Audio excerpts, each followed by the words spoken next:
وہ اپنا واقعہ بیان کرتے ہیں کہ ہم ایک مرتبہ حضرت جعفر صادق رحمۃ اللہ علیہ کے پاس بیٹھے ہوئے تھے. حضرت جعفر صادق جو ہیں یہ حضرت حسین رضی اللہ تعالیٰ عنہ کے پوتے ہیں، حضرت علی کے پڑپوتے ہیں، حضرت جعفر صادق رحمۃ اللہ علیہ. ان کی مجلس میں بیٹھے ہوئے تھے کہ اتنے میں دیکھا کہ حضرت سفیان ثوری رحمۃ اللہ علیہ تشریف لائے. سفیان ثوری بڑے درجے کے جلیل القدر محدثین میں سے بھی ہیں، فقہا میں سے بھی ہیں، صوفیاء کرام میں سے بھی ہیں.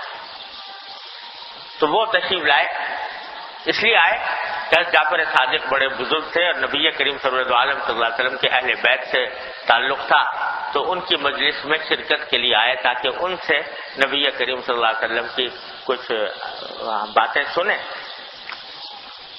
حضرت جعفر صادق نے اجازت دے دی کہ آ جاؤ.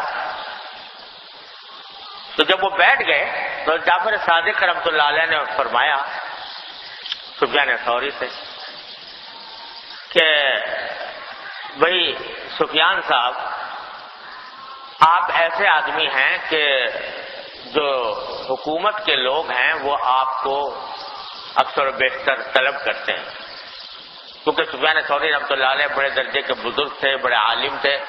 تو جو خلیفہ وقت تھے وہ کبھی کبھی حضرت سفیان ثوری رحمۃ اللہ علیہ کو اپنے پاس دعوت دے کر ان سے کچھ دین کی باتیں سیکھا کرتے تھے.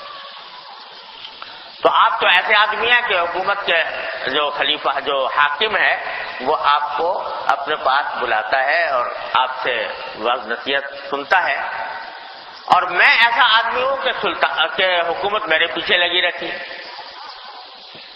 کیونکہ یہ زمانہ تھا بنو امیہ سے کچھ پہلے کا، تو اس میں یہ ہوتا تھا کہ یہ ان حضرات سے کچھ ان کو خطرہ ہوتا تھا حاکموں کو کہ پتہ نہیں ہمارے خلاف کوئی بغاوت نہ کر دیں، تو اس واسطے ان کی ذرا پیچھے لگے رہتے تھے.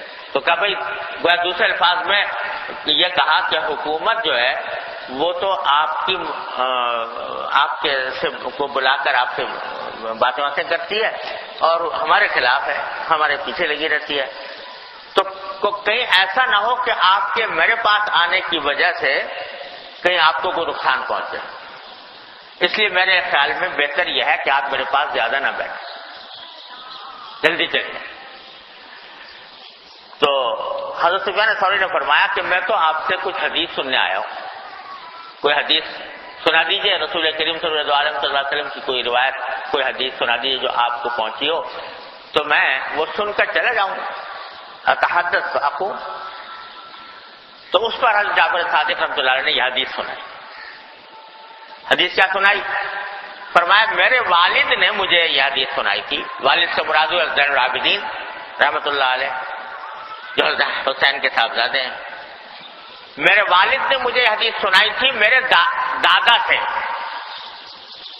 یعنی حضرت حسین رضی اللہ تعالیٰ، کہ رسول کریم سرور عالم صلی اللہ علیہ وسلم نے فرمایا کہ من انعم اللہ علیہ بنعمت فلیحمد اللہ ومن استبطأ الرزق فلیستغفر اللہ ومن حزبه امر فلیقل لا حول ولا قوة الا باللہ، او کما قال صلی اللہ علیہ وسلم. یہ حدیث سنائی کہ مجھے یہ حدیث سنائی تھی کہ رسول کریم سرور عالم صلی اللہ علیہ وسلم نے ارشاد فرمایا کہ جس کسی بندے پر اللہ تبارک و تعالیٰ کوئی نعمت دے، جس کسی بندے کو کوئی انعام کرے، کوئی اچھی حالت میں پہنچے، فلیحمد اللہ، تو اس کو چاہیے کہ اللہ تعالیٰ کا شکر ادا کرے، الحمدللہ کہے کہ ساری تعریفیں اللہ کی ہیں، شکر اللہ کا ہے، حمد کرے، شکر ادا کرے. ایک تو یہ، دوسرا یہ کہ من استبطأ الرزق فلیستغفر اللہ، جسے اپنی رزق میں روزی میں دیر لگ جائے، یعنی روزی نہیں مل رہی، روزگار نہیں مل رہا یا تنگی پیش آ رہی ہے معاشی اعتبار سے، تو اس کو چاہیے کہ اللہ سے مغفرت مانگے، استغفار کرے. اور جس شخص کو کوئی پریشانی پیش آئے تو وہ لا حول ولا قوت الا باللہ کہے. یہ تلقین فرمائی رسول کریم صلی اللہ علیہ وسلم، جس کو حسین رضی اللہ عنہ روایت کر رہے ہیں اور جعفر صادق اپنے چاچا سے بات کریں. حضرت علی سے ہوئے. حضرت عابدین روایت کر رہے ہیں حضرت حسین رضی اللہ تعالیٰ عنہ سے. حضرت حسین نے یہ حدیث رسول اللہ صلی اللہ علیہ وسلم سے سنی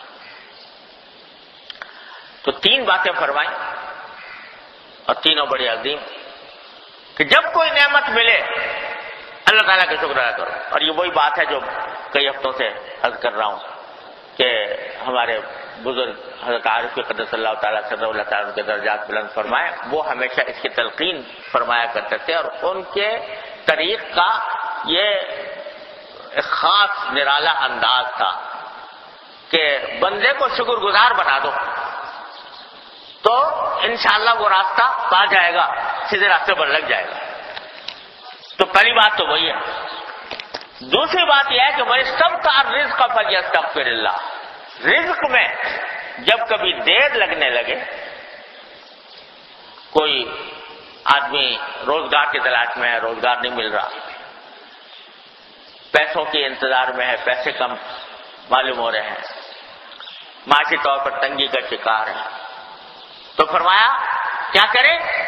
اللہ سے مغفرت مانگ, استغفار کرے. کیوں؟